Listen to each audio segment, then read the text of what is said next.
Exatamente 3 minutos depois da hora, algo sem precedentes aconteceu dentro da monarquia. Não foi um comunicado do palácio, nem um porta-voz, nem uma divulgação cuidadosamente filtrada. Em vez disso, uma única voz, conhecida por sua disciplina, contenção e lealdade inabalável ao dever, quebrou décadas de instinto real. A princesa Anne falou e, ao fazê-lo, o peso de suas palavras deixou algo terrivelmente claro. O que havia acontecido com o príncipe Louis era muito mais sério do que qualquer um estava preparado para ouvir. Antes de nos aprofundarmos no que isso realmente significa para a família real, certifique-se de se inscrever para não perder nenhuma atualização. O choque não estava no volume de suas palavras, mas na sua existência. A princesa Anne construiu toda a sua vida pública com base no distanciamento controlado. Ela não oferece conforto facilmente. Não se manifesta em momentos de emoção intensa.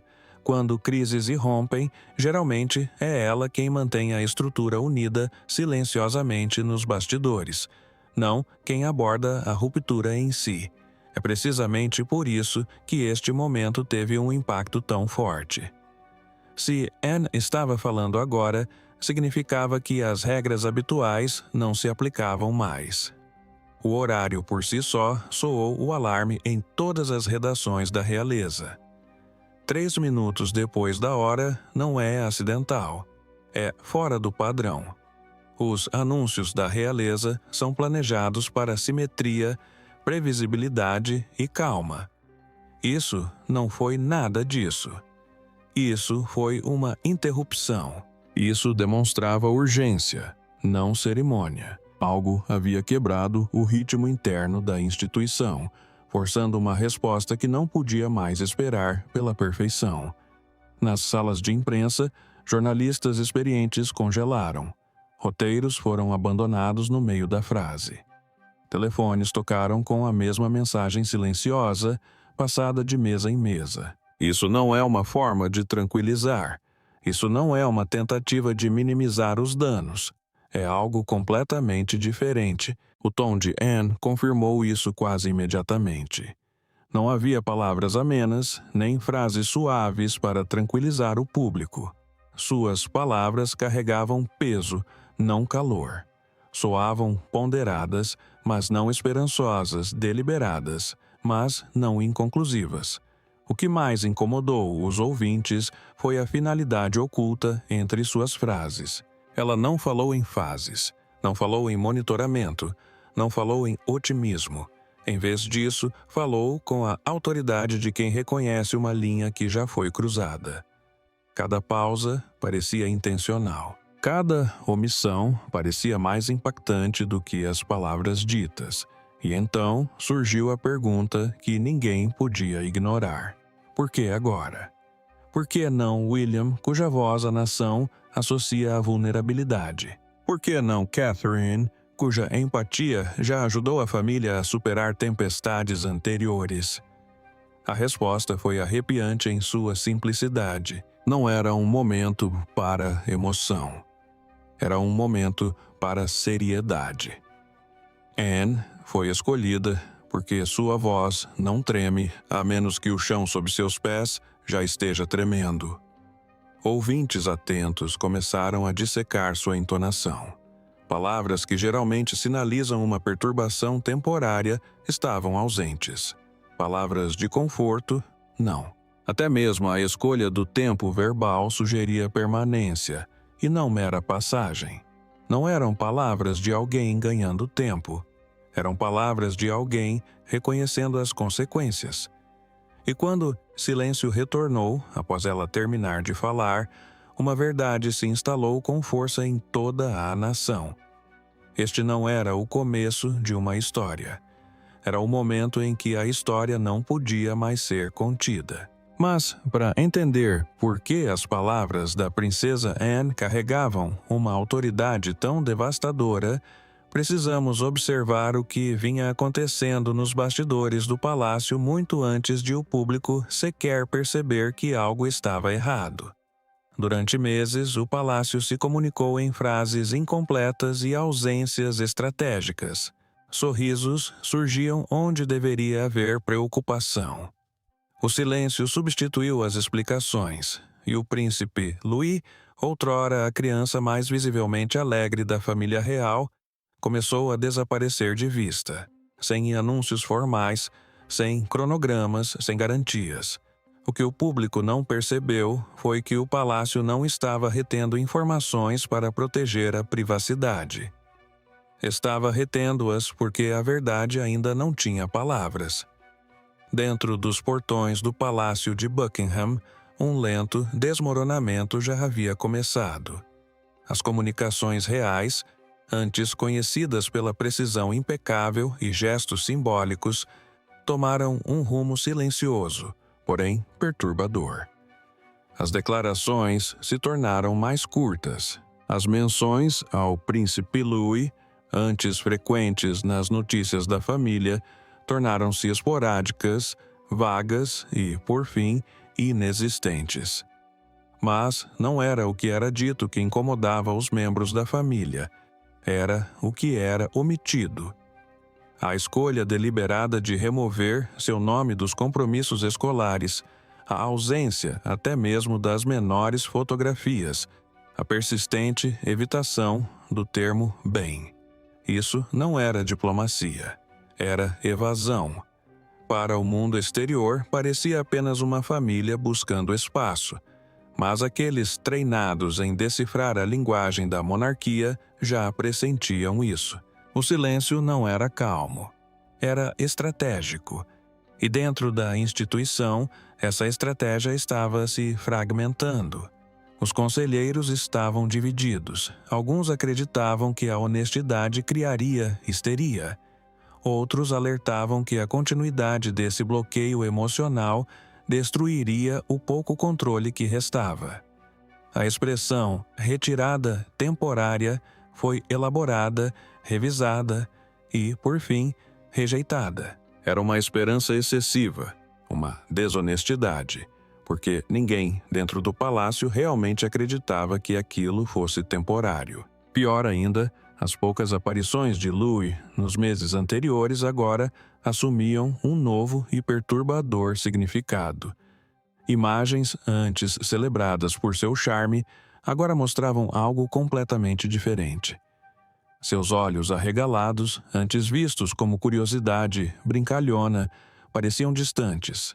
Seus momentos de travessura, antes adorados pelo público, pareciam forçados em uma segunda assistida. Aqueles breves vislumbres não eram evidência de alegria. Eram avisos escondidos à vista de todos. Alguns auxiliares admitiram em conversas sussurradas que sentiam que algo estava errado. Eles tinham visto, ouvido, as longas pausas na conversa, a relutância em falar em público, os passeios cuidadosamente planejados que eram cancelados no último segundo. Mas, dentro da máquina palaciana, admitir que algo estava errado com uma criança da realeza não era apenas difícil, era perigoso. Havia reputações em jogo, imagens a zelar, protocolos a obedecer. E assim, a ilusão de normalidade foi preservada, tijolo por tijolo, com muita dor. Mas ilusões exigem energia para serem mantidas, e essa energia estava se esgotando rapidamente.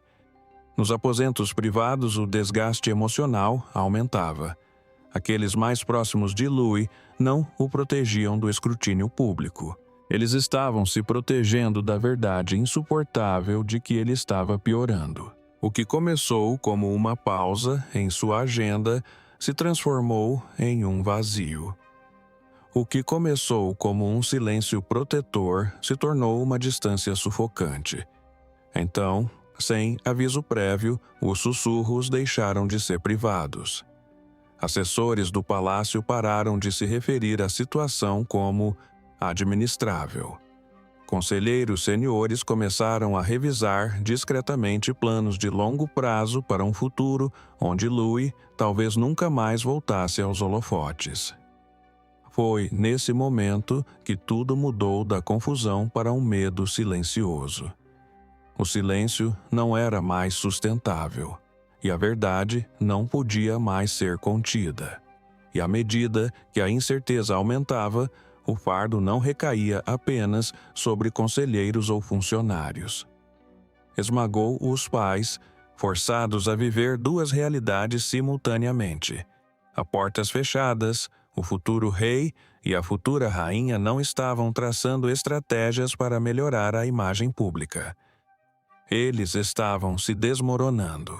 Cada decisão parecia errada, cada sorriso.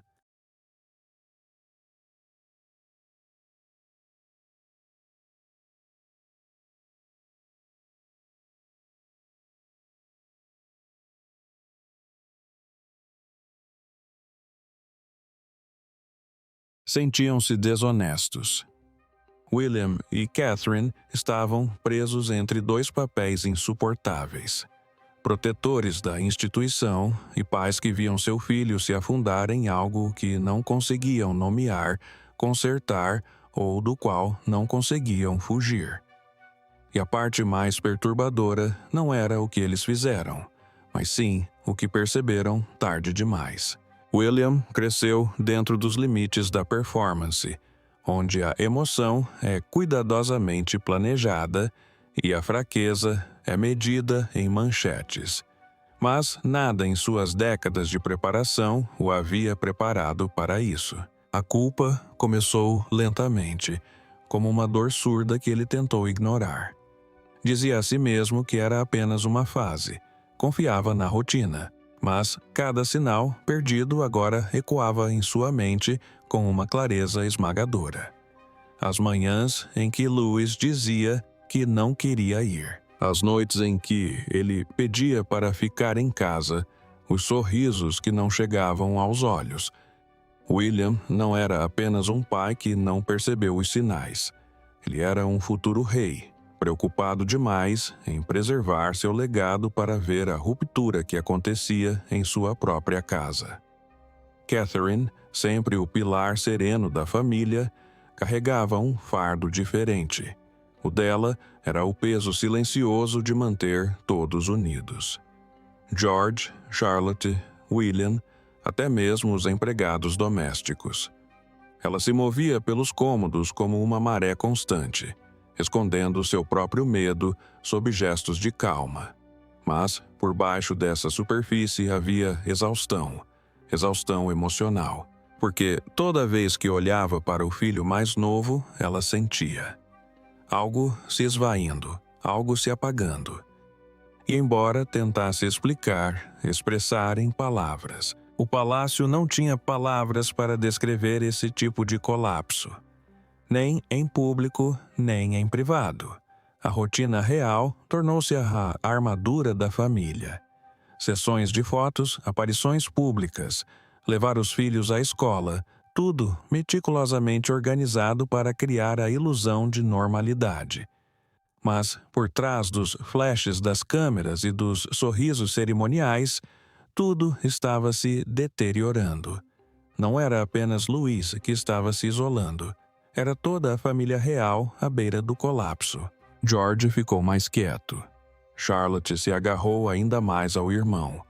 Momentos antes, repletos de risos, agora transcorriam em um silêncio pesado.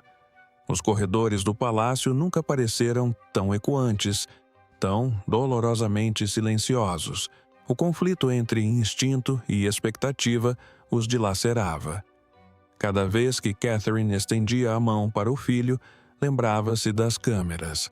Cada vez que William cogitava recuar, lembrava-se do dever. Seus títulos não eram mais símbolos de estabilidade, eram grilhões. E a pior constatação veio lenta e cruelmente. Ao tentarem proteger Louis, eles o aprisionaram. Ao protegê-lo do ruído, criaram um silêncio ainda mais insuportável. Seu isolamento não fora acidental. fora arquitetado, linha por linha, por boas intenções imersas em cegueira real. E então chegou Melchior, o momento em que não puderam mais negar. Numa noite tranquila, William se virou para Catherine com a voz embargada pela negação e sussurrou: "Pensávamos que estávamos ajudando." O silêncio dela respondeu a tudo. A ilusão havia desmoronado. A bolha havia estourado. E pela primeira vez, eles não se perguntavam como consertar as coisas. Eles se perguntavam se já não era tarde demais. Mas enquanto William e Catherine sucumbiam ao peso, uma figura da realeza percebeu o padrão imediatamente, pois já o havia vivenciado. A princesa Anne não pediu permissão. Ela nunca faz isso quando acredita que a história está se repetindo. Enquanto as comissões debatiam a linguagem e a imagem, Anne reconheceu algo assustadoramente familiar. A mesma asfixia emocional que havia destruído outros antes. Desta vez, ela se recusou a deixar o silêncio vencer. E o que ela fez em seguida, discretamente, anulou o protocolo, a tradição e as regras tácitas que geralmente regem a gestão de crises na realeza. Ela já havia visto isso acontecer antes, a dor varrida para debaixo do tapete do dever real. O sofrimento disfarçado de estoicismo e crianças perdidas em nome do legado. Ela havia enterrado esses arrependimentos há muito tempo. Mas os sinais em torno do príncipe Louis destruíram seu distanciamento. O palácio estava fazendo isso de novo. Outra criança, outra geração. E quando Ana viu, não pôde mais ficar de braços cruzados. Embora a instituição pudesse estar paralisada em deliberações, Anne agiu com determinação. Ela pegou o telefone, ignorou todos os canais e pediu para falar diretamente com William.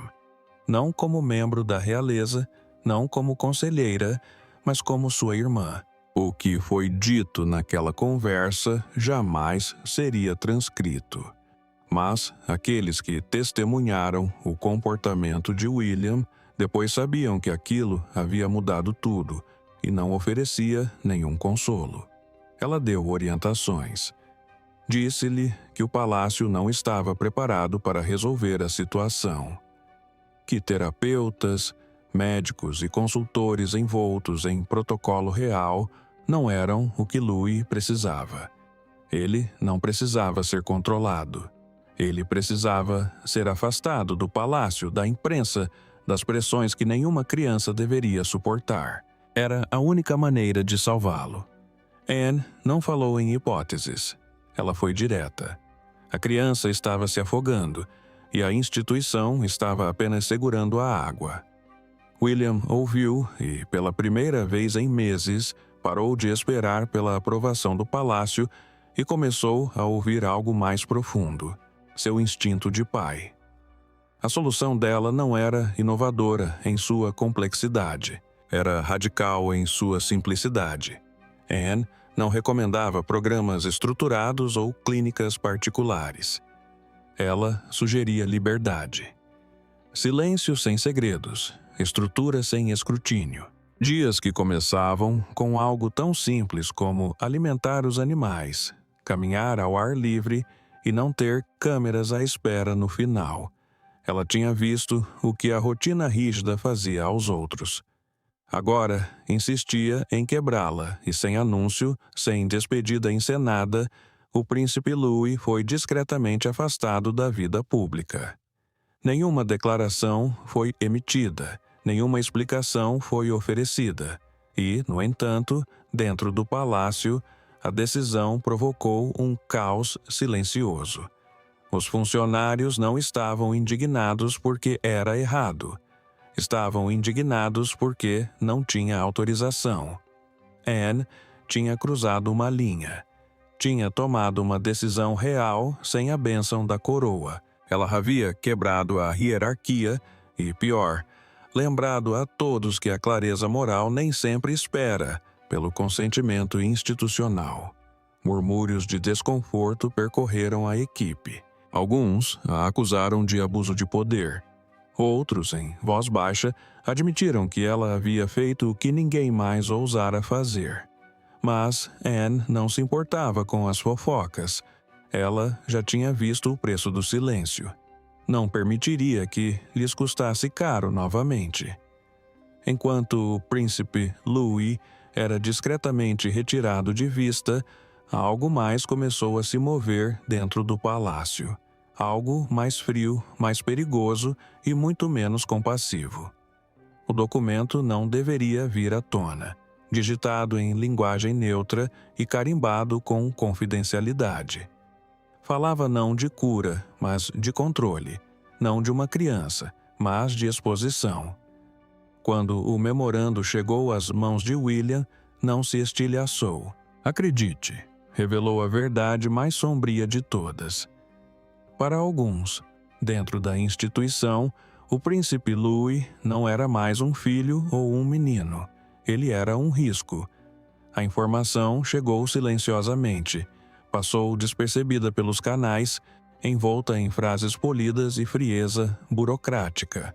O título por si só já indicava medidas de contingência e proteção da reputação. O conteúdo era pior. Não mencionava o nome da criança com carinho. Referia-se à visibilidade do sujeito, à instabilidade emocional e à percepção constante de risco. Não havia menção à dor, ao luto ou à recuperação. Apenas diagramas de exposição ao risco, cronogramas de ausência pública e opções para afastamento a longo prazo. Era, em todos os sentidos, um plano para o desaparecimento, não para proteger Louis, mas para proteger a coroa dele. As mãos de William tremiam enquanto lia.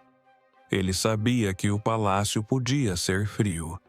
Tinha testemunhado decisões tomadas sem empatia. Mas isto era o seu filho sendo discutido como um fardo estratégico.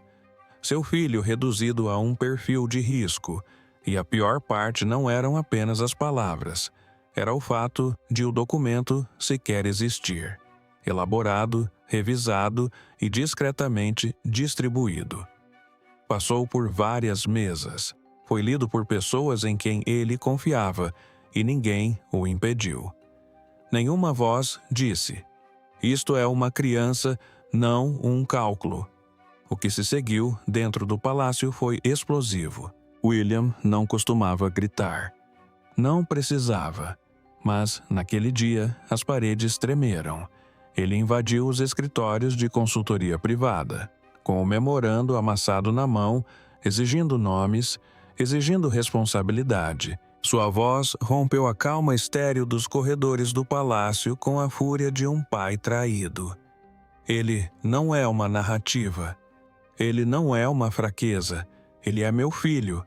Gritou tão alto que os auxiliares no andar de cima paralisaram. A resposta de Catarina foi diferente, mas não menos devastadora. Ela não elevou a voz. Ela não implorou.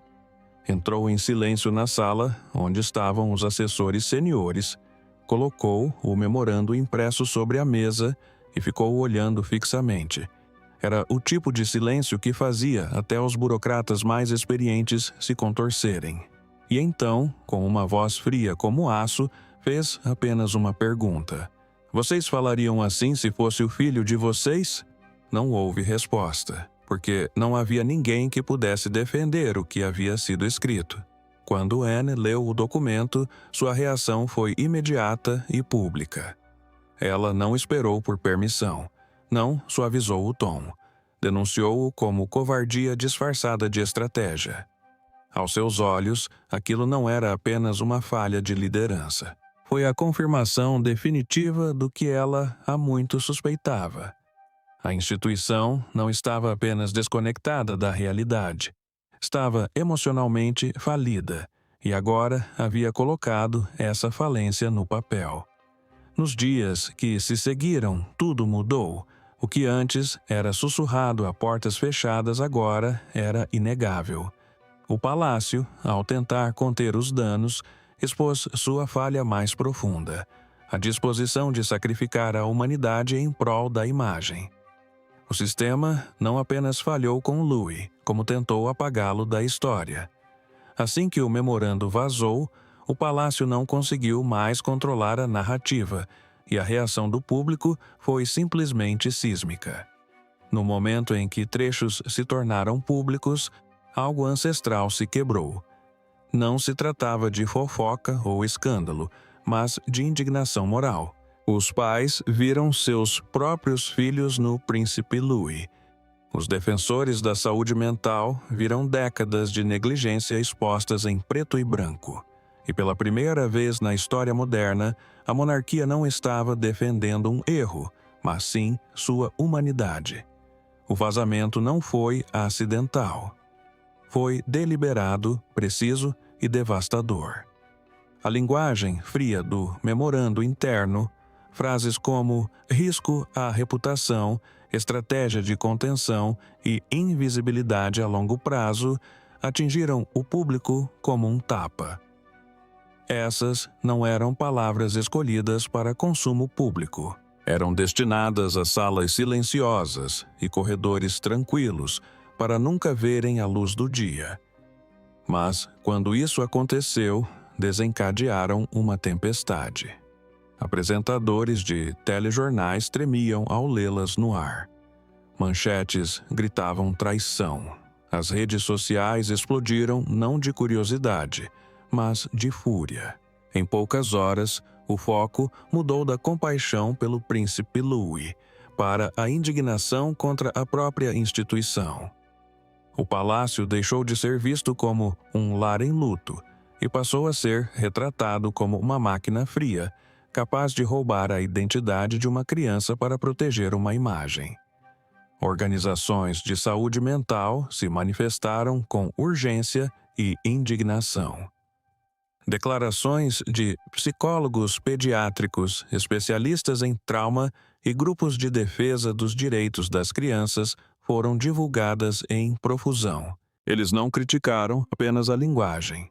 Condenaram a filosofia por trás dela. Durante anos, a monarquia se apresentou como progressista, como moderna. Agora, a ilusão se desfez. Isso era regressão, não realeza. O que antes era preocupação pública transformou-se em um acerto de contas público. As pessoas exigiam responsabilidade, não por um escândalo, mas por um sistema. A narrativa cuidadosamente construída de dignidade discreta desmoronou sob o peso da exposição, e dentro do palácio a ficha começou a cair. A estratégia do silêncio já não era viável. Não num mundo onde a empatia agora superava a tradição. Não quando o público tinha visto a engrenagem bruta por trás da cortina. A monarquia não perdeu apenas o controle da narrativa. Perdeu também a sua superioridade moral. Durante gerações, a sua força residia no estoicismo, na contenção. Mas, agora, esses mesmos valores estavam a ser interpretados como negligência. O contraste era impossível de ignorar. Enquanto Guilherme e Catarina lutavam para proteger o filho, outros dentro do palácio tentavam apagá-lo em nome do controle de danos. Essa contradição dilacerou a confiança pública como uma lâmina. Atrás dos portões do palácio, os assessores se movimentavam desordenadamente. As mensagens eram reescritas. As reuniões informativas foram canceladas. Um intenso debate interno fervilhava sobre como responder, mas já era tarde demais. O público não queria mais uma declaração polida, queria a verdade. E pela primeira vez, o palácio compreendeu que o único caminho a seguir não era o silêncio, mas sim a rendição. Renunciar à máscara. Renunciar ao mito da invulnerabilidade. Renunciar a algo a que resistiu durante séculos. Transparência emocional. Com a confiança a evaporar-se e a pressão a aumentar, o palácio viu-se forçado a enfrentar um momento que evitara durante gerações: dizer a verdade. sem eufemismos, sem evasivas, apenas uma frase que reescreveu séculos de postura real. O príncipe Louis estava em processo de recuperação emocional. A declaração não veio com cerimônia. Chegou silenciosamente, humildemente e com um peso que paralisou a nação.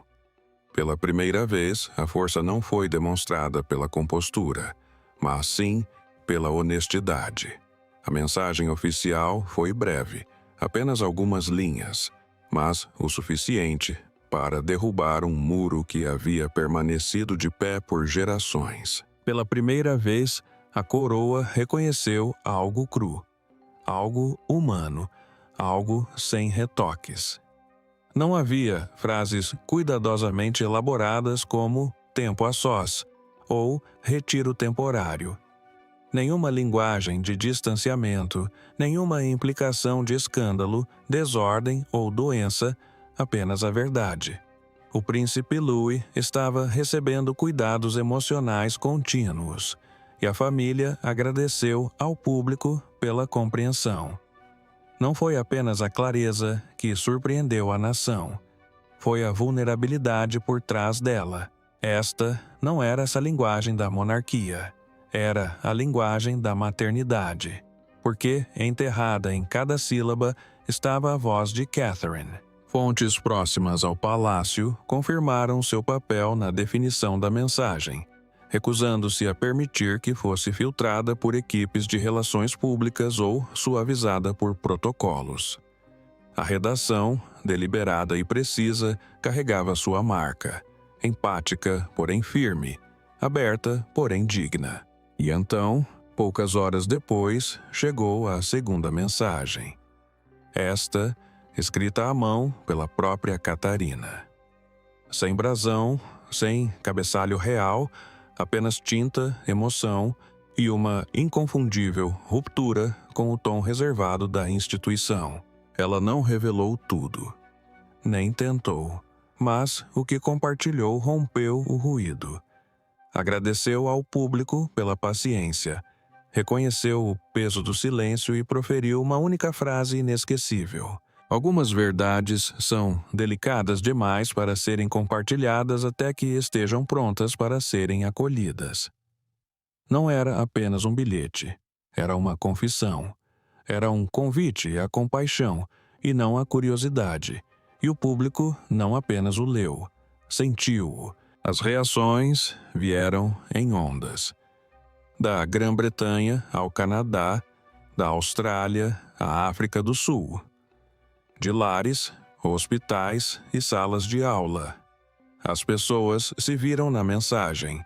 Pais que lutaram pela paz de seus filhos. Professores que viram o isolamento social antes do colapso. Adultos que desejavam que alguém tivesse falado por eles quando eram jovens. A resposta não foi indignação nem pena. Foi solidariedade. Pela primeira vez, os membros da realeza não estavam fingindo resiliência. Eles estavam vivenciando aquilo. E enquanto o mundo assimilava o que acabara de acontecer, algo sutil, mas sísmico, começou a mudar. A definição de força, a própria moeda que a monarquia passou séculos preservando, começou a evoluir. Não se tratava mais de silêncio estoico ou sorrisos polidos.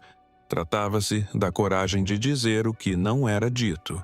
E ao fazê-lo, a monarquia não perdeu poder. Ganhou relevância. Mas o momento mais impactante não foi dito. Foi visto. Não havia coroas, nem o cenário do palácio, apenas uma criança, mãos sujas de terra e uma mãe ajoelhada ao seu lado. Quando a imagem apareceu, o ruído cessou. Nenhuma explicação foi necessária. O príncipe Louis não estava retornando como um símbolo. Estava retornando como um ser humano. E naquele único quadro, a monarquia disse mais do que jamais disse em palavras. Não foi por meio de um canal oficial. Não foi divulgado em grande estilo nas redes sociais do palácio. A imagem chegou discretamente, compartilhada primeiro por uma pequena instituição de caridade ligada à defesa da saúde mental.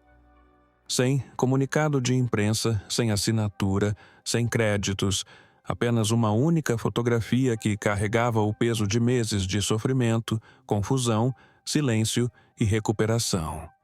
E em segundos, o mundo a reconheceu pelo que era. Não uma declaração de retorno, mas uma declaração de sobrevivência. A imagem quebrou todas as regras da realeza. Não havia poses, nenhum contato visual com a lente, nenhum figurino impecável ou enquadramento majestoso. Parecia real porque era real, e essa realidade impactou mais do que qualquer aparição oficial jamais poderia. Pela primeira vez, o público não estava vendo um príncipe. Estava vendo um menino. E aquele menino, antes no centro de especulações aterrorizantes, agora, simplesmente, parecia em paz. Não era perfeito, não estava consertado, mas estava presente. Era tudo aquilo que o mundo nem sabia que estava esperando. Não havia legenda. Nada disso era necessário. O silêncio dizia tudo. Não se tratava de aparências. Não se tratava de tranquilizar. Tratava-se de um momento que não podia ser embalado, apenas sentido, e foi sentido. Através de gerações, através de nações, através de pessoas que acompanhavam a história da família real há anos ou apenas semanas. O impacto emocional foi instantâneo. Pais choraram. Desconhecidos pararam. Apresentadores de telejornais improvisaram. A fotografia não foi viral. Foi visceral. Falou a algo primitivo, algo humano, algo que todos entendemos, mas raramente vemos. Uma cura em andamento. A história do príncipe Louis, antes consumida por teorias e manchetes, estava agora sendo reformulada não como um mistério, não como um escândalo, mas como um lembrete de que mesmo as crianças mais protegidas do mundo ainda são vulneráveis, que mesmo dentro dos palácios a dor encontra seu caminho. E essa força, a verdadeira força, às vezes se manifesta como fincar as mãos na terra ao lado de quem você ama e dizer, sem palavras, estou aqui. A mudança foi imediata. As especulações cessaram. A empatia aumentou. O público deixou de exigir atualizações e passou a oferecer espaço. A narrativa da tragédia transformou-se em uma narrativa de resiliência. Não porque um comunicado oficial o tivesse anunciado, mas porque uma única imagem o mostrava. Era o tipo de momento que não poderia ser encenado. E a monarquia sabia disso, por isso não tentou. E naquele silêncio, uma constatação final se instalou. Não se tratava apenas de uma criança. Quando a princesa Anne finalmente se pronunciou, não foi para explicar a tragédia. Foi para evitar que outra acontecesse. Suas palavras não eram emotivas, mas sim protetoras. E ao quebrar o silêncio, ela traçou uma linha que a instituição não podia mais cruzar. A história do príncipe Louis tornou-se algo maior, um acerto de contas, um aviso e uma promessa de que a história não se repetiria impunemente. Por décadas, Ana havia sido o silêncio constante da monarquia em meio às tempestades, imperturbável diante dos escândalos, dedicada ao seu dever até o extremo, mas, por trás do estoicismo, havia uma memória repleta de dor. Ela havia visto o que o silêncio fizera com sua mãe. Ela vira Diana ser sepultada. Testemunhara o desmoronamento de Harry, o recuo de William e o colapso silencioso de tantos espíritos sacrificados no altar do dever. E agora, vendo Louise desaparecer na mesma máquina fria, decidiu que já era o suficiente. Sua voz não se elevou, não tremeu. Mas, quando finalmente deu um passo à frente, cortou os séculos como uma lâmina. Ela não fazia perguntas. Estava proferindo um veredicto. Dentro da família, suas palavras ressoaram como uma onda de choque, porque Anne nunca se posicionou como a rebelde ou a reformadora. Sempre defendeu a instituição, mesmo quando doía. Foi isso que tornou aquele momento tão impactante. A mulher que outrora personificava a tradição, agora desmantelava as partes que sabia estarem falhas. E, ao fazê-lo, tornou-se algo que ninguém esperava. A consciência da monarquia, não por sentimentalismo, mas por ação. Internamente, a mudança era inegável. O poder dentro do palácio começou a se mover não por títulos, mas por peso moral. Quando Ana falava, até mesmo aqueles que tinham uma posição superior à dela ouviam, e embora sua intervenção nunca tenha sido apresentada como política, o resultado foi inegável. A partir daquele momento, nenhuma decisão sobre os filhos reais poderia prosseguir sem confrontar o que havia acontecido com Louis. Ele se tornara um ponto de referência, uma linha divisória traçada pela própria Ana. As implicações eram de longo prazo, intergeracionais. O palácio não podia mais tratar seus membros mais jovens como meros enfeites de imagem. Não depois disso, não depois de uma crise que se desenrolou em tempo real, com o bem-estar de uma criança sendo trocado por estabilidade, até que alguém tivesse a coragem de dizer basta. Anne não resgatou Louis por ser sua tia. Ela o fez porque entendia o que o silêncio irrestrito podia causar. E sabia que, se não agisse, o ciclo recomeçaria silenciosamente, invisivelmente, com outra criança, outra tentativa de encobrimento, outro comunicado à imprensa que dizia tudo e nada ao mesmo tempo. No fim, o que Anne ofereceu não foi apenas uma declaração, foi um novo padrão. Ela lembrou à instituição algo que havia esquecido em sua obsessão com as aparências. Que o legado não é apenas o que você protege, mas o que você deixa para trás. E, ao proteger Louis, ela mudou a história que a monarquia será obrigada a contar daqui para frente. Não uma história de perfeição, mas de dor, de aprendizado, de mudança. E essa história, pela primeira vez, pode conter a verdade em sua essência. Porque 3 minutos depois da hora não marcou apenas uma atualização trágica, mas o momento em que a monarquia finalmente ouviu. Obrigado por assistir. Não se esqueça de curtir e se inscrever. E nos vemos no próximo vídeo.